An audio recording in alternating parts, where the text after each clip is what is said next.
Lab, salamat sa energy drink ha. Walang anuman yun, love. Ano ka ba? Basta para sa'yo. Oh, lab, lalo akong lalakas sa'yo. Ikaw naman eh. Ano pa bang gusto mo, love? Lahat naman kaya kong ibigay sa'yo. Basta wag mo akong iiwan, ha? Wala naman akong ibang gusto, lab, kung hindi lang ikaw. Dapat ang pagmamahal ko sa'yo, walang halong pangloloko. Ikaw naman, love. Pinapakilig mo na naman ako eh. O sige, lab, uwi muna ako sa bahay ha. O sige, may pupuntahan din kasi kami ni mami ko, love. Ingat ka, ha? Sige, lab.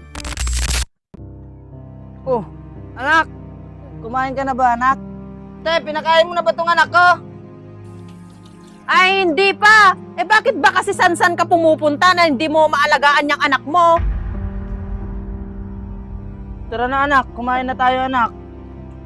Ikaw Papaw. Marami akong nababalitaan dyan yung mga chismosa dyan na sinasabi nila, marami ka na naman daw dinidiskartehan na babae, lalong-lalo na yung anak ni Auntie Kuring mo.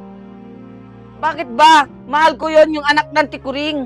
At saka wala na silang pakialam dyan. Ang mga chismosa dyan.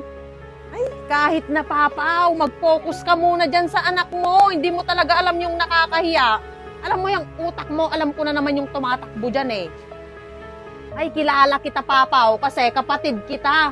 Alam mo yung anak ni Auntie Kuring? Sigurado ko, hindi mo naman mahal yun eh. Alam ko yung style mo na hinuhut-hutan mo lang yung anak niya. Kaya alam ko, kasi ginawa mo na yan sa ibang babae dati. Hindi ka lang naman makonsensya naman, Papaw. Kala mo siguro hindi ko alam, no? Saan ka kumukuha ng pambili ng gatas ng anak mo? Eh, wala ka namang trabaho.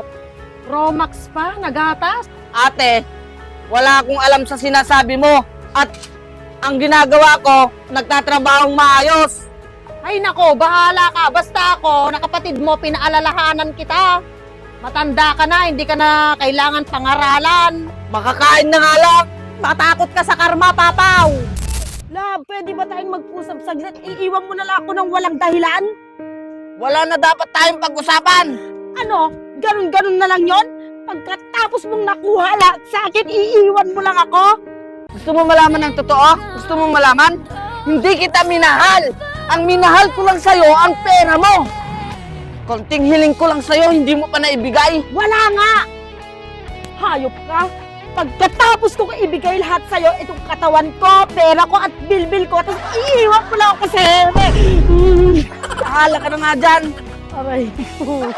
Ba't sineryoso mo naman, Papaw? Acting-actingan lang to. Teka lang.